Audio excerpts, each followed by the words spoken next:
Fala meu amigo, fala minha amiga, em especial a você, aluno que irá fazer a prova do Enseja para tentar a conclusão do ensino médio. Bom, nós aqui do Escola Online, eu, professor Matheus, professor de História e toda a equipe, estamos juntos com vocês nessa empreitada. Lançamos esse nosso projeto em fazermos correção de provas anteriores, por quê? Porque a banca que faz a prova, que é a banca do INEP, ela vira e mexe, coloca questões parecidas, inclusive questões iguais. Então não custa a gente dar uma força nesse momento tão difícil. E você que está buscando, você meu caro, você minha cara, a gente está junto aqui nesse projeto. Então a gente vai trabalhar hoje com a resolução da segunda aplicação. A gente vai fazer uma primeira parte da segunda aplicação da prova do Enseja de 2018. Mas antes de começar a falar sobre isso, quero convidar vocês a conhecer o nosso projeto. Você que não conhece, galera, o Projeto Escola Online, onde eu e vários colegas fazemos parte, é um projeto onde através de várias e várias mídias, você vai encontrar no WhatsApp, no Twitter, Facebook, notícias importantes no Instagram, aqui no canal. Para você que não se inscreveu, aproveita, vai lá, se inscreva, ativa as notificações. Então tudo isso vai te ajudar bastante a entender um pouco dessa logística. Beleza? Mas para ficar mais fácil, para você conhecer tudo, você está vendo aí do nosso lado o querido Dicão, tá? O Dicão é o seguinte, está te dando uma opção boa. Vai lá, pega o seu telefone, aponta o seu leitor de QR Code e você vai ser levado direto para conhecer a nossa plataforma. Beleza? Tudo isso só é possível por sua culpa, graças a você. Então antes da gente começar a fazer resolução, vamos fazer o que é de praxe? Roda a vinheta.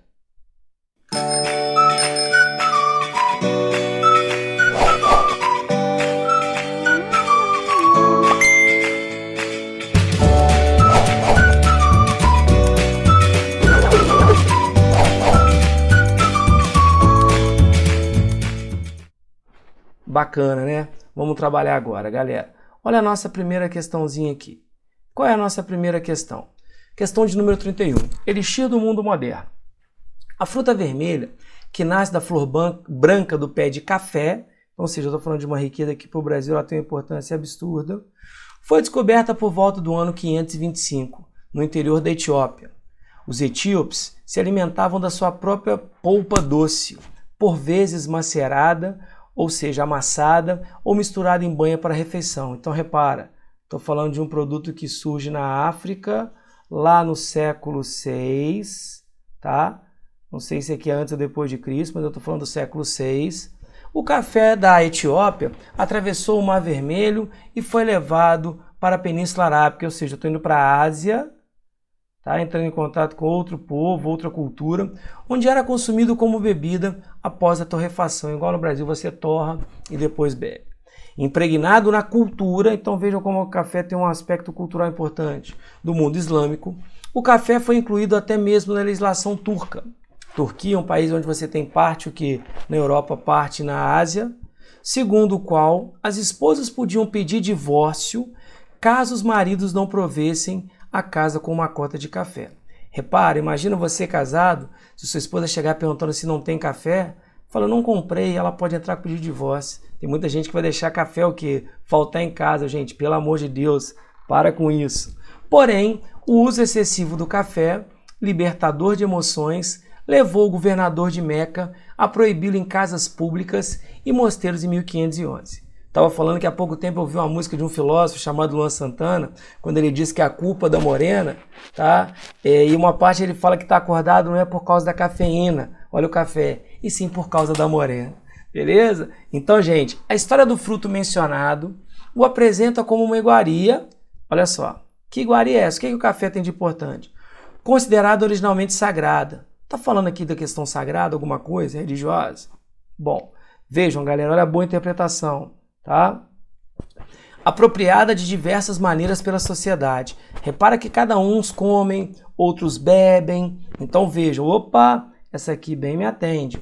Conhecida em vários países pelo seu valor medicinal. O texto fala em poder medicinal do café? Bom, então repara, galera. Valorizado internacionalmente por seu potencial econômico.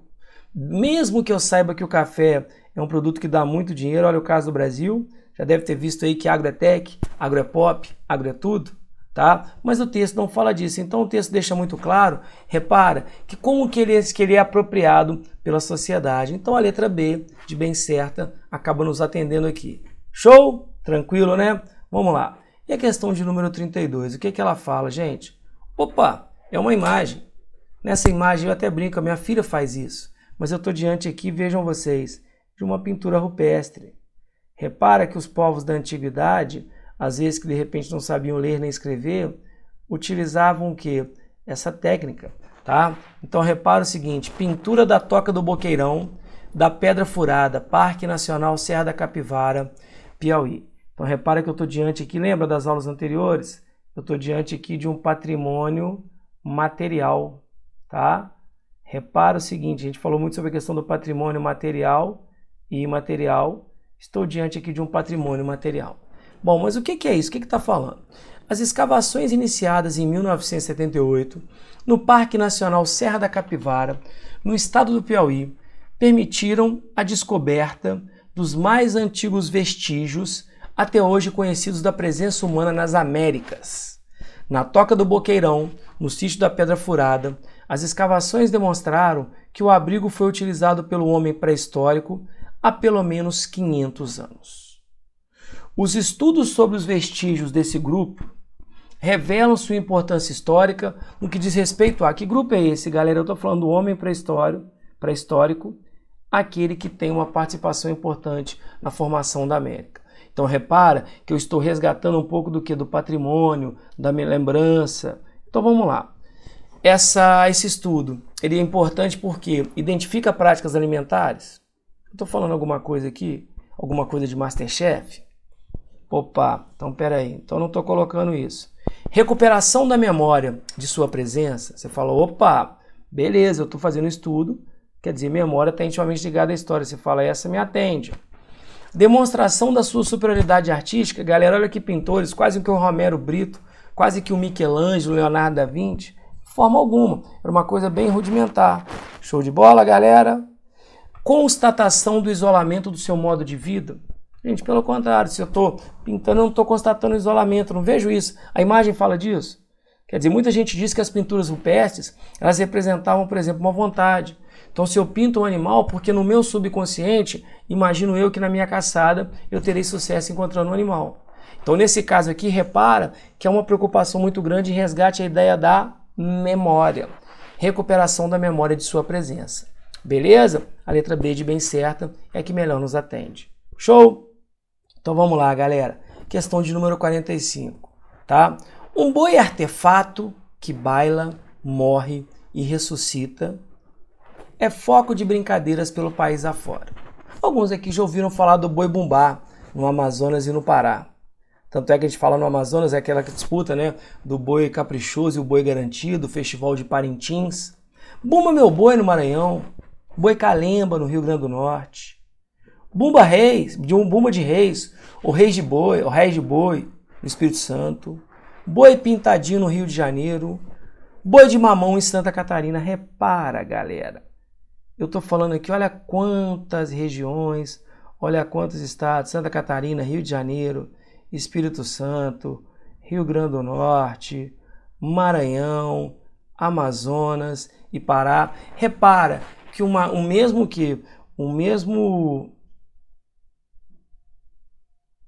discurso do folclore, vejam vocês que faz parte do folclore, ele realmente tem nomes pela sua diversidade. Então vejam, galera, olha só.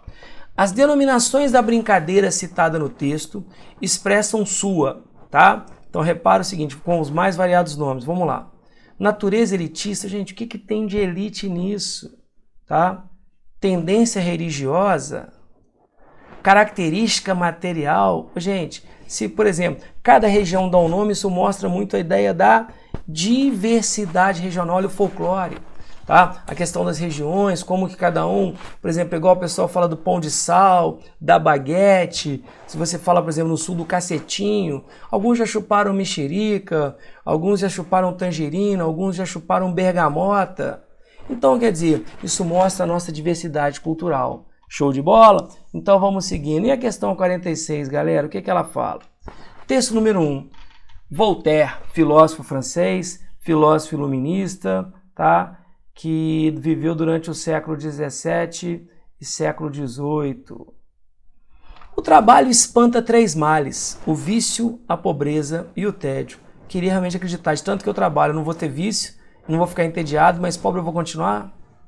Galera, texto 2, Máximo Gorki, escritor russo, durante a Revolução Russa, ele vai pegar já o quê? Século XIX e século XX. Quando o trabalho é prazer, a vida é uma grande alegria. Quando é dever, a vida é escravidão. Tá? Então, galera, eu sou de uma geração onde o que a gente acredita que trabalhar enobrece, não trabalhar cansa. Vou contar para vocês. O trabalho, quem Deus ajuda, quem cedo madruga. Quem trabalha demais, galera, não tem tempo para ganhar dinheiro. Repara que a gente vai mudando um pouco a concepção de trabalho. O primeiro texto é uma visão positiva, o segundo uma visão negativa. Vejam vocês. Sobre o valor do trabalho na vida humana, Voltaire, no contexto do iluminismo, lembra? Aquela questão do racionalismo, ele viu os aspectos positivos. Lembrando que na época ainda você não tinha consolidado a Revolução Industrial.